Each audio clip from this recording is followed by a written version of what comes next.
اس کا main point کیا ہے کہ یہ ایک چیک لسٹ ہے جو سسٹم سیفٹی ڈٹرمن کرتی ہے. ایگزام میں لسٹ بیس کوشچن آ سکتے ہیں. ہیزرڈ انالائسس میں ہو رہے ہوتے ہیں, ریکوائرمنٹ اور اسپیسیفکیشن ہو رہی ہوتی ہیں, سسٹم ریلائبلٹی اور سیفٹی ہوتی ہے, ڈیزائنز آ گئے, ٹیسٹنگ ڈیبگنگ آ گئی, اس میں سیفٹی انٹیگریٹی اور انالائسس اور رسک اسیسمنٹ آ گئی, ڈاکومنٹیشن آ گئی. اگر over all exam focus summary کی بات کی جائے تو یہ لیکچر جو ہے 3 پلر پر بیس ہے. پہلا ہے ریگولیشن کے طریقے, لیگل لائبلٹی کی type, second third one is safety کو افیکٹ کرنے والے فیکٹر. ان تینوں کی ڈیفینیشن اور ڈفرینس کلیئر یاد رکھنا سب سے زیادہ امپورٹنٹ ہے.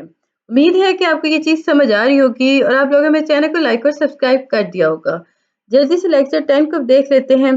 فرسٹ میں تو آپ کو وہ لکھا آتا ہے CS 625. تو سیکنڈ سلائڈ سے ہم شروع کرتے ہیں. اس کا مین پوائنٹ کیا ہے؟ میڈیا میں کمپیوٹر فراڈ, ہیکنگ اور نیشنل سیکورٹی کا خطرہ جیسے کیسز بہت ہائی لائٹ ہوتے ہیں. اس لیکچر میں ان چیزوں پہ فوکس کیا گیا تھا. کمپیوٹر اور کرمنل ایکٹیویٹی, مین پوائنٹ تھا کہ ماڈرن بزنس آلموسٹ ہمیشہ کمپیوٹر سسٹم یوز کرتا ہے, اس لیے کمپیوٹر ریلیٹڈ کرائم بھی تیزی سے بڑھ رہے ہیں. اب جیسے کہ انٹرنیٹ نے نئے سیکیورٹی رسک پیدا کیے ہیں, کمپیوٹر کرائم میں شارپ رائز ہوا ہے. کیٹیگریز آف مس یوز, یہ سب سے امپورٹنٹ لسٹ ہے, ایگزام میں اس میں آ جاتا ہے. مین پوائنٹ اس کا کیا ہے؟ انگلش لا کمیشن نے کمپیوٹر مس یوز کے 8 کیٹیگریز ہائی لائٹ کی تھی. فرسٹ کیا تھی جی؟ Computer fraud. Second one is unauthorised obtaining of information from computer. And third one is computer hacking. And fourth one is eavesdropping on a computer, unauthorized use of computer for personal benefit, unauthorized alteration and destruction of computer, denying access to authorized users, unauthorized removal of information stored on a computer. Next slide میں computer fraud کی بات کی گئی. Main point اس میں تھا کہ computer internet کی manipulation کر کے ڈس آنیسٹ منی اور پراپرٹی یا ایڈوانٹیج حاصل کرنا یا لاس کریٹ کرنا. یہ اس کا جی کمپیوٹر فراڈ کا تھا کہ کمپیوٹر انٹرنیٹ کو اس طرح مینپولیٹ کیا جائے کہ آپ وہاں سے پیسے, پراپرٹی یا مختلف ایڈوانٹیجز حاصل کرو اور دوسروں کو لاس کریٹ کرو. اس کی 3 سب ٹائپس ہیں جی, امپورٹنٹ ہے, ڈفرینس یاد رکھیے گا. ان پٹ فراڈ, جان بوجھ کر غلط ڈیٹا انٹر کرنا یا ڈیٹا امینڈ کرنا ان پٹ فراڈ کہلاتا ہے. آؤٹ پٹ فراڈ, یہ سسٹم کا آؤٹ پٹ چرا لیتا ہے یا مس یوز کرتا ہے. پروگرام فراڈ, کمپیوٹر پروگرام میں ڈس آنیسٹ الٹریشنز کرنا, یہ پروگرام فراڈ کہلاتا ہے.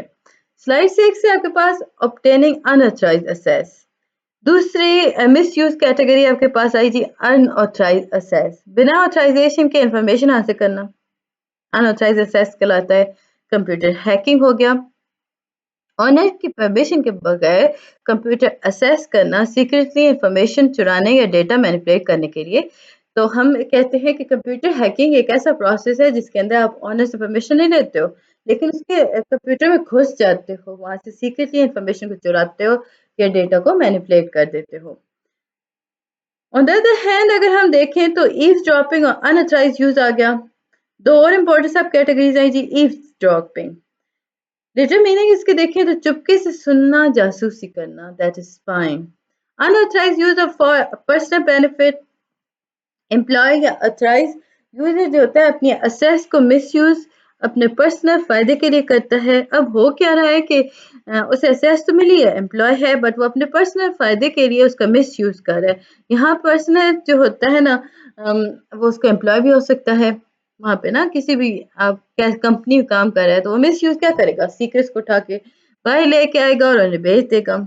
اب اس میں فوکس دیکھیں نا پیپر ریلیٹڈ تو 8 کیٹیگریز آف مس یوز ہیں جن میں ایسے کمپیوٹر فراڈ کی 3 سب ٹائپس آپ کو ڈیٹیل کے ساتھ بتائی گئی. ہیکنگ, ایوز ڈراپنگ, ان آتھرائز. ان کے درمیان فرق کلیئر ضرور کرنا ہے آپ نے, یعنی کہ میں نے ابھی آپ کو بتایا کو یاد رکھنا ہے.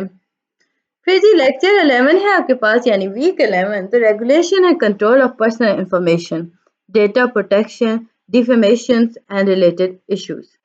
اب اس میں اگر ہم دیکھیں تو آپ کے سامنے آتا ہے کہ انٹروڈکشن, کمپیوٹرائزیشن نے انفارمیشن کو اسٹوریج, پروسیسنگ اور ٹرانسفارمیشن کو بالکل بدل دیا. ڈیٹا اب ایک کوموڈیٹی بن گیا ہے جسے کمرشلی اگر ہم دیکھیں تو وہ ایک ایسا ٹریڈ ہے جس سے آپ فائدہ اٹھا سکتے ہو. جیسے دوسری پروڈکٹس کے بارے میں بات کی جاتی ہے, ڈیٹا کی ویلیو کے لیے بھی اگر ہم دیکھیں تو بڑھائی گئی کیونکہ اب اس دنیا بھر میں ایزیلی اور سیفلی ٹرانسفر کیا جا سکتا ہے. Data protection and privacy slide 4 important differentiation exam میں آ سکتے ہیں. یاد رکھیے گا ان سارے پوائنٹس کو. یہ دو الگ کانسیپٹس ہیں جی, ان کو کنفیوز نہیں کرنا, ڈیٹا پروٹیکشن اور پرائیویسی کو. ڈیٹا پروٹیکشن جو ہے آرگنائزیشن اپنے کسٹمر امپلائی کے پرسنل ڈیٹا کو کیسے یوز کرتی ہے اور کیسے پروٹیکٹ کرتی ہے, یہ ڈیٹا پروٹیکشن میں آتا ہے. یعنی اس میں دیکھا جاتا ہے کہ اپنے کسٹمر اور امپلائیز کو کے ڈیٹا کو آپ کیسے پروٹیکٹ کرتے ہو. پرائیویسی انڈیویڈ کا وہ لیگل آرگنائزیشن رائٹ جس سے وہ اپنی انفارمیشن کو کسی خاص گروپ سے سیکرٹ رکھتا ہے, اسے پرائیویسی کہا جاتا ہے. فرق, دونوں پروٹیکشن زیادہ تر آرگنائزیشن کی ذمہ داری ہوتی ہیں جبکہ پرائیویسی انڈیویڈ کا رائٹ ہے. یاد رکھیں ذمہ داری تو ہے کہ ڈیٹا پروٹیکشن اور پرائیویسی پرووائڈ کی جائے, لیکن پرائیویسی ایک ایسی چیز ہے جو انڈیویڈ کا اپنا رائٹ ہوتا ہے. امپیکٹ آف انٹرنیٹ دیکھیں تو مین پوائنٹ کیا تھا کہ پرانا ڈیٹا پروٹیکشن لا سینٹرلائز ڈیٹا بینک کے تھریٹ کو ہینڈل کرنے کے لیے بنایا تھا, لیکن اب انٹرنیٹ کی وجہ سے پرابلم ڈی سینٹرلائز اور گلوبل ہو گئے ہیں, سو اسے ہٹایا گیا. اور سوال یہاں یہ پیدا ہوتا ہے کہ پرانا ڈیٹا پروٹیکشن لا جو ہے وہ نئے ڈی سینٹرلائز یعنی انٹرنیٹ WWW کے انوائرمنٹ کے اندر کنٹرول کر سکتے ہیں. تو یہ اس میں پوائنٹ بات کی گئی تھی سلائڈ میں. سلائڈ 6 کے اندر ہم وہ فیکٹر جو کہ ڈیٹا پروسیسنگ کو ریگولیٹ کرتے ہیں. ڈیٹا پروسیسنگ کو ریگولیٹ کرنا مشکل ہے کیونکہ ٹیکنالوجی جو ہے وہ ریپڈلی ایڈوانس ہو رہی ہے. ایکٹیویٹیز گلوبل نیچر کی ہیں, یعنی کراس بارڈر ہے, ڈفرینٹ لیگل ٹریڈیشنز یہاں پہ پائے جاتے ہیں, کنٹریز کا الگ ریگولیٹری اپروچ ہے, پاورفل اکنامک اور گورنمنٹ انٹرسٹ بھی انوالوڈ ہیں. Convergence of data protection practices, internet یا انٹرنیشنل ایگریمنٹ اور نیشنل لا کی وجہ سے ڈیٹا پروٹیکشن رولز میں ایک ہارمونائزنگ اور کنورجنس افیکٹ آیا ہے. For example data protection principle جو ہے اس میں فیئر یوز گائیڈ لائن ہو رہی ہے. انہوں نے ڈفرینٹ کنٹریز کی نیشنل رجسٹریشن کو ایک جیسا یعنی ہارمونائز بنانے میں مدد کی ہے.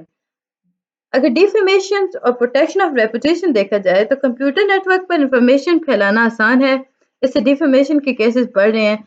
اب کوشچن آتا ہے کہ کیا اگر کسی کے بارے میں آپ انٹرو انوارنٹڈ اسٹیٹمنٹ سرکولیٹ کرتے ہو یا ہو جائے تو اس کا ریڈریس کیا ہے, یعنی لیگل ریمیڈی کیا ہے. تو ڈیفیمیشن کا ایکشن, اب یہ کیا کرتا ہے کہ یہ نیوز پیپر میڈیا کے اگینسٹ بھی کامن ہوتا ہے, اس میں آپ کرتے ہو سارا پروسیس.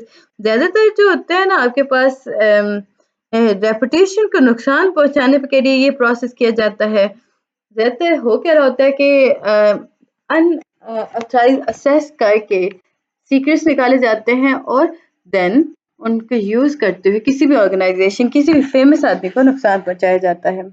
تو یہ تھا جی لیکچر 11. امید ہے کہ آپ کو سمجھ اور پسند آیا ہوگا, اور آپ لوگوں نے چینل کو لائک اور سبسکرائب کر دیا ہوگا. جو چیز نہیں سمجھ آتی مجھ سے پتہ کر لیں.